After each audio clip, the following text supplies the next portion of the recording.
नमस्कार, times of Swaraj के खास कार्यक्रम ऑपरेशन काशी में आप सबों का स्वागत है। मैं हूं संतोष सिंह और आज हम ऑपरेशन काशी में चर्चा करने जा रहे हैं प्रीतिश देसाई के एक ऐसे सच का जो सच जानकर मैं खुद हैरान हूं। कल तो मैंने खबर ये चलाई थी कि ये इस देसाई की वजह से हमारे राज्यपाल तक सही बात नहीं पहुंच पाती है। इस तरीके से राजभवन में ये देसाई राज्यपाल को घेरे हुए है कि वो कोई कम्युनिकेशन होना ही नहीं देता है। कई महत्वपूर्ण फाइल महीनों से राज्यपाल के टेबल पर रखा हुआ है। उसमें कई रजिस्ट्रार के बर्खास्त करने की भी फाइल रखी हुई है। भ्रष्टाचार से जुड़े कई मुद्दों की चर्चा से जुड़ी हुई फाइल वहां रखी हुई है, लेकिन वो फाइल पहुंच नहीं पा रही है राज्यपाल तक। वैसे कल मैंने कहा था कि आखिर इस व्यक्ति में इतनी ताकत कहां से आएगी, ऐसा थोड़ी हो सकता है। मुंबई का रहने वाला है व्यक्ति, विद्यार्थी परिषद से ताल्लुकात रखता था। ये संगीत से ये ग्रेजुएट है। 3rd ग्रेड में जो है सो गोवा सरकार में भर्ती हो गया, जैसे भी भर्ती हुआ वो देसाई जी। राज्यपाल जब चले बिहार, इन्होंने कहा कि बिहार में हमारी मित्रता है, विद्यार्थी परिषद के जमाने के कई लोग हैं, तो कहा गया कि राज्यपाल उनको लेकर चले आए।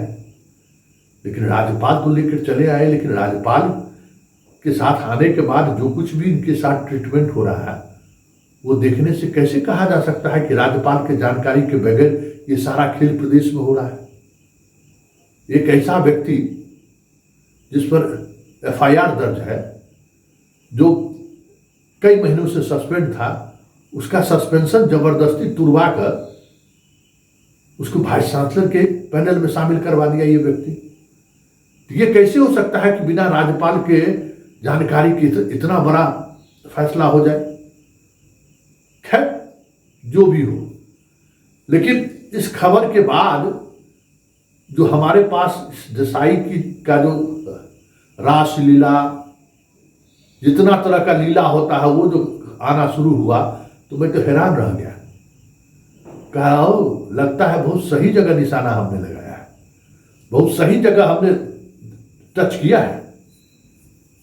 तोता तो यही है, प्राण तो यही बसता है, तो क्यों नहीं प्राण पर हमला किया जो फालतू में राजभवन पर हमला किया जा रहा है। क्योंकि प्राण में जो चीज बसी हुई है वो तो ऐसी चीज बसी हुई है जो सवाल उठना लाजमी है। ये देसाई जी LDC UDC क्या जो होता है उससे वो वहां पर कलर टाइप के थे, यहाँ आके इनको स्पेशल ऑफिसर बना दिया गया है विश्वविद्यालय। वो पद डिप्टी कलेक्टर में जो सीनियर डिप्टी कलेक्टर का पद होता है वो पद है। इनको वहां 32,000 सैलरी मिलता था, यहाँ 2 लाख से अधिक सैलरी उठा रहे हैं। अब समझ जाइए बिना राज्यपाल की जानकारी को ये कैसे हो सकता है। और इसी को लेकर के पाठक सवाल खड़ा किया था। हमें दर्द वही नहीं है और अभी भी पत्राचार चल रहा है कि किस आधार पर उनको इतना वेतन दिया जा रहा है। समझ गए ना।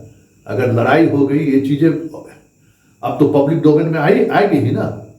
बड़ी बड़ी बातें हो रहा था, कितने भाषण तो सुनिए भाई। आदमी का कैसा डबल फेस होता है भाई, मान गए। अब भाई आदमी इस तरीके से भी जीता है, बहुत मुश्किल है कि हम बोले आदर्श की बात, हम राष्ट्रवाद की बात करें, हम गीता की बात करें, हम उपनिषद की बात करें, हम वेद की बात करें और हम काम करें इस तरीके से। कैसे ये हो सकता है? कैसे मनुष्य इस तरीके से दोहरी जिंदगी जी सकता है? हम लोग तो अभी तक नहीं कर पाए ऐसा, पता नहीं। और पढ़ाई लिखाई किए रहते तो शायद हमारे अंदर वो चीजें डेवलप हो जाती। क्योंकि जितने कहते हैं लोग कि जितने विद्वत जन हैं, जितने लोग पढ़े लिखे लोग रहते हैं, वो उसका डबल फेस वो आसानी से अपने जीवन में अपने आप को ढाल लेते हैं। जितना पढ़ा लिखा आदमी, जो बहुत ही पढ़ा लिखा आदमी है, उसका ही आपको दोहरा चरित्र दिखेगा, दोहरा फेस चेहरा दिखेगा। साधारण आदमी में नहीं हो पाता है। हमारी दादी अक्सर कहती थी कि जो जितना पढ़ा है उतना शातिर है। तो हम हंसते थे, ये कैसे हो सकता है, लेकिन ठीक कहती थी हमारी दादी। अब बताइए इस बंदा का 3rd ग्रेड वहां पर है, इसको वेतन मिलता था 32,000, यहाँ 2,25,000 रुपया वेतन दिलवाया जा रहा है। महालेखाकार का ऑब्जेक्शन, बिहार सरकार के शिक्षा विभाग का ऑब्जेक्शन, सभी तरह के ऑब्जेक्शन के बावजूद भी वेतन उठ रहा है। स्वाभाविक तौर पर सवाल उठेगा कि भाई ये आपके पीएस हो सकते हैं, निजी सचिव हो सकते हैं, लेकिन कोई नोटिफाइड पद पर हमको आप थोड़ी बैठा दीजिएगा। नोटिफाइड पद पे जो आपको जो योग्यता है वो योग्यता तो होनी चाहिए। बिना योग्यता वाले को अगर अपॉइंटमेंट उस पद पर किया गया, ऑफिसर यूनिवर्सिटी, मतलब कुछ तो कुछ दाल में काला है। तो जब इतनी बड़ी मेहरबानी अगर हो रही है साहब की तरफ से, तो फिर देसाई क्यों नहीं गदा लेके हनुमान की तरह पूरे बिहार में मर्दन करेगा भाई? स्वाभाविक है ना, इतनी बड़ी ताकत उनको राजभवन से मिला हुआ है। तो रजिस्ट्रार का फाइल लेके बैठे हुए हैं। कई ऐसे ऐसे लोगों को वाइस चांसलर बनाने का ठेका इन्होंने ले रखा है, जिस पर कई तरह के गंभीर आरोप है।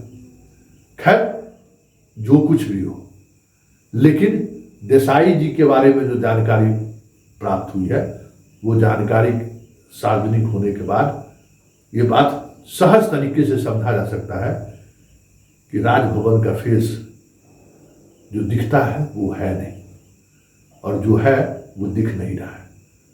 अगर ये चीजें नहीं होती तो हमें लगता है कि देसाई पर जिस तरीके से आपत्ति दर्ज की गई है, कई लोगों को ये तो पता ही नहीं था। ये तो कई महीनों से ये खेल चल रहा है। आते आते जो रजिस्ट्रार की बहाली हुई है, वो खेला तो अब पता चल रहा है कि कैसे वो खेल हुआ, कहाँ क्या डील हुआ, विशाखापट्टनम से क्या रिश्ता है। बहुत सारी चीजें सामने आनी शुरू हो गई है। परत दर परत, परत दर परत खुलेगा, सब कुछ खुलेगा। ये बिहार है, खुलेगा खुलेगा खुलेगा। और बड़ा इंटरेस्ट आ रहा है हमें भाई, इस तरीके से चीजें चलती हैं। संवैधानिक पद पर बैठा हुआ व्यक्ति इस तरीके से संविधान को हाशिए पर पहुंचाने की कोशिश करें, इसको आप क्या कहेंगे? इसलिए सवाल तो उठना लाजमी है, और सवाल उठेगा ही उठेगा कि एक ऐसा व्यक्ति जो जिसकी योग्यता नहीं है, वो अगर सीनियर डिप्टी कलेक्टर के पद पर बैठकर काम करता है, उसका वेतन उठाता है, तो सवाल कैसे नहीं उठेगा? चलिए, अब ये ऑपरेशन काशी में अब ये ऑपरेशन देसाई चलेगा, और ये देसाई तब तक चलेगा जब तक देसाई के मामले में सरकार कुछ निर्णय नहीं ले लेती है।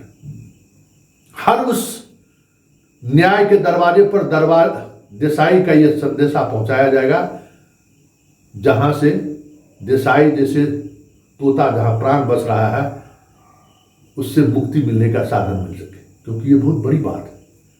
बिहार कोई चारागाह नहीं है जो जिसको जब मन हो जैसे भी हो लूट के चल चले। बिहार की अपनी अस्मिता भी रही है।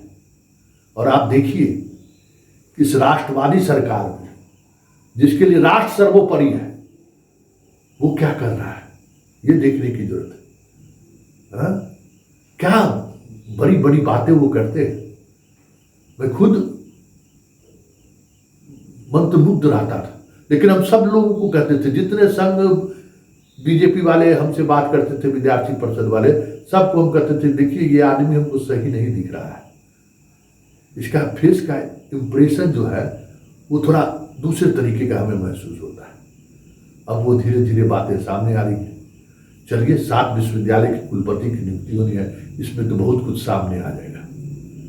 लेकिन चलते चलते इन चीज़ों को समझिए कि बिहार में उच्च शिक्षा या शिक्षा के को लेकर इस तरीके से हम लोग लगे हुए हैं। सब लोग बिहार के लोग लगे हुए हैं, और कैसे लोग बिहार को चारागाह बनाने पर लगे हैं, ये भी समझने की जरूरत है।